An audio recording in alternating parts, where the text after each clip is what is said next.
আসসালামু আলাইকুম। Hi everyone, সবাই কেমন আছেন? আশা করি আল্লাহর রহমতে ভালো আছেন।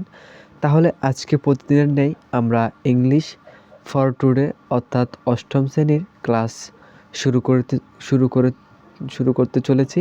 এই সূচনা ক্লাসে আপনাদেরকে আমি জাস্ট দেখাই দিব কিভাবে আমাদের আগামী নেক্সট ক্লাস থেকে কোন কোন টপিক আলোচনা হবে এবং সকলের প্রতি একটা শুধু জাস্ট আপডেট জানানো হচ্ছে যে আমাদের একদম সম্পূর্ণ ফ্রিতে আমাদের এই চ্যানেল থেকে সকল একদম নার্সারি থেকে ধরতে গেলে ইন্টার পর্যন্ত সকল ক্লাসের ভিডিও আমরা আপলোড করে থাকবো। আপনারা প্রতিদিন আমাদের এই চ্যানেলের আপডেট ভিডিওগুলো দেখলে আপনি আপনার ক্লাস অনুযায়ী আপনার জন্য যথেষ্ট ভালো ক্লাস ভিডিও পাবেন বলে আমি মনে করি এবং এখান থেকেও আপনি অনেক গুরুত্বপূর্ণ বিষয় শিখতে পারবেন, যেগুলো হয়তো অন্য কোথাও আপনি শিখতে বুঝতে আপনার অসুবিধা হতে পারে।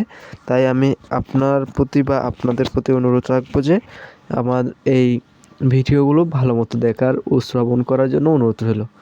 তাহলে আপনি পরীক্ষায় সবচেয়ে ভালো মার্কস বা রেজাল্ট করতে পারবেন বলে আশা করা যায়।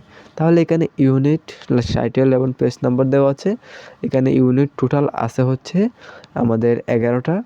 এই 11টা ইউনিট থেকে আমরা ভালো মতো পড়লে আমরা রিডিং পড়তে জানবো, আমরা স্পিকিংয়ে একটু চর্চা হবে। আমরা এক কথায় বলতে গেলে আমাদের রিডিং পড়তে জানা, বলতে জানা, লিখতে জানার ক্ষেত্রে আমাদের এই কাজটা অনেক, বুঝতে জানার ক্ষেত্রেও অনেক সহায়ক হিসেবে কাজ করবে। এখানে ইউনিট 1 আছে, এগুলো হচ্ছে যেটা আছে ধরতে গেলে এখানে এগুলো সব টপিকে আপনাদেরকে আমি নেক্সট ক্লাস থেকে আলোচনা করব। আজকে বিশেষত আমি অসুস্থতার ভিতরেও আপনাদেরকে এই ভিডিওটা নিয়ে হাজির হয়েছি। নেক্সট ক্লাস থেকে একদম গুরুত্বপূর্ণ ভিডিও আপলোড করব বলে আমি আপনাদের প্রতি আশা রাখি। তাহলে আজকে এতটুকু। ধন্যবাদ সবাইকে, ভালো থাকবেন।